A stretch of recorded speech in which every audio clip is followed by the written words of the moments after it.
Alright, buckle up because the plot in the Diddy trial just thickened in a way you won't believe. Forget your usual courtroom drama, this is turning into a reality show with twists you couldn't script. You think picking a jury is straightforward, right? Ask a few questions, find some impartial folks, and boom, justice is served. Well, in the high-stakes world of the Diddy trial, it seems like the universe has a sense of humor. Or maybe it's just a sign of how interconnected this whole case is, because on day 3 of jury selection, things got weird. Like, really weird. We're talking about potential jurors with actual direct links to the case popping up like unexpected guests at a party. Despite the judge practically begging both sides to do their homework and vet these candidates properly, it seems some connections slipped through the cracks, and the reactions in the courtroom? Priceless. First up, we had Juror 317. Sounds like a random number, right? Wrong. When he took the stand, Judge Aaron Subramanian couldn't help but laugh. Why? Because the judge and this potential juror used to be on opposite sides of the legal battlefield, working on anti-class action cases together. Talk about a small world. This lawyer even admitted that this Diddy case might throw a wrench in his ability to represent his own clients. Unsurprisingly, both sides raised objections, and he was swiftly excused. You can almost hear the collective sigh of relief in the courtroom. Almost. But hold on, because it gets even more bizarre. The next potential juror to step into the spotlight dropped a bombshell that sent ripples of disbelief and even some nervous laughter through the room. This individual casually mentioned that they actually work at MDC Brooklyn. Yes, that MDC Brooklyn. The notorious jail where Diddy himself has been residing since the fall. Can you imagine the awkward silence? The sheer improbability of it?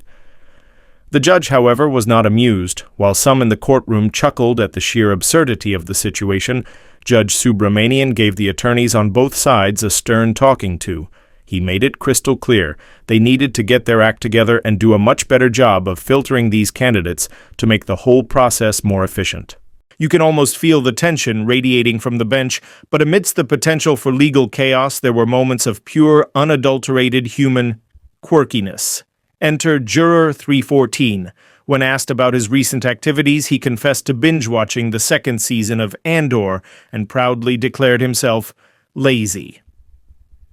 Now, while the prosecution might have raised an eyebrow or two at his self-assessment, the judge surprisingly didn't see it as grounds for dismissal.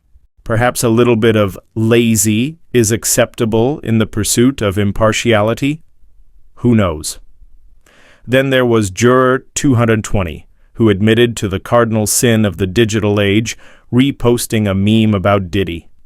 When questioned why he hadn't disclosed this earlier, his explanation was doom scrolling. He even had to explain the term to the judge, painting a picture of mindless social media consumption. Despite this potentially biased online activity, he somehow managed to stay in the jury pool. It makes you wonder what kind of memes were being shared. And speaking of Diddy himself, it seems he's developed a courtroom ritual. He's been showing up in similar outfits each day and making sure to hug nearly every member of his team. Is this a display of solidarity, a way to project confidence, or just a creature of habit under immense pressure? It's one of those little human details that adds another layer to this already fascinating case. So after all the unexpected connections and quirky revelations, the first round of jury selection is finally complete. They've got their initial pool of 45 individuals, but the real work begins on Friday when they'll have to whittle that number down to the crucial 12 jurors and 6 alternates who will ultimately decide Diddy's fate. Thursday will be a day of rest for the court, a brief pause before the next, undoubtedly dramatic act unfolds. And we already know who the prosecution plans to call as their first 3 witnesses when opening arguments begin on Monday. This whole jury selection process has been a roller coaster, hasn't it? It makes you wonder. How could potential jurors with such direct connections to the case have made it this far in the selection process? Does this point to a flaw in the vetting system, or is it simply an unavoidable consequence of the interconnectedness of certain communities? What impact will these unusual revelations have on the final jury pool? Could the fact that some potential jurors have clear biases or connections, even if disclosed, subtly influence the overall dynamic of the jury? What kind of pressure are the attorneys on both sides facing to ensure a fair and impartial jury is selected after these initial hiccups? Will the judge impose stricter guidelines moving forward? What does Diddy's courtroom demeanor, the similar outfits and the hugs, really signify? Is it a calculated strategy or a genuine emotional response to the gravity of the situation? And perhaps the most intriguing question of all, if the jury selection process has already thrown up such bizarre twists, what other unexpected developments might we see as the trial itself gets underway next week? The Diddy trial is shaping up to be anything but predictable. The human element, the unexpected connections, the moments of levity amidst the serious allegations, it all adds up to a story that's far more complex and captivating than your average celebrity news. We'll be here every step of the way, dissecting every development and bringing you the insights you need to understand this unfolding drama. Stay tuned to CEtrends because you won't want to miss what happens next. Welcome back to CEtrends, where we bring you the inside scoop on the stories that are making waves. We just took you through the unbelievable events of Day 3 of jury selection in the Diddy trial, the potential jurors with surprising connections, and the moments of unexpected humor. Now, let's delve deeper into what this all means for the trial moving forward and what we can expect as the legal battle intensifies. The fact that potential jurors with direct ties to the case emerged during the selection process highlights the intricate web of connections that can exist, especially within a close-knit industry like the entertainment world. Judge Arun Subramanian's initial amusement quickly turned to a stern reminder to both the prosecution and the defense about the importance of thorough vetting. This isn't just about efficiency. It's about ensuring the integrity of the jury and the fairness of the trial. The presence of individuals with pre-existing relationships to either side could potentially compromise the impartiality that is fundamental to the legal system. The dismissal of Juror 317, the lawyer who had previously worked with Judge Subramanian on opposing cases, was a clear indication that even seemingly indirect connections can raise concerns about potential bias. His admission that the Diddy trial might interfere with his own client work further underscored the complexities involved in finding individuals who are both impartial and available for the duration of what is expected to be a lengthy legal process. However, the revelation that a potential juror actually worked at MDC Brooklyn, the very facility where Diddy has been detained, took the level of connection to an entirely new level. The initial laughter in the courtroom likely stemmed from the sheer absurdity of the situation.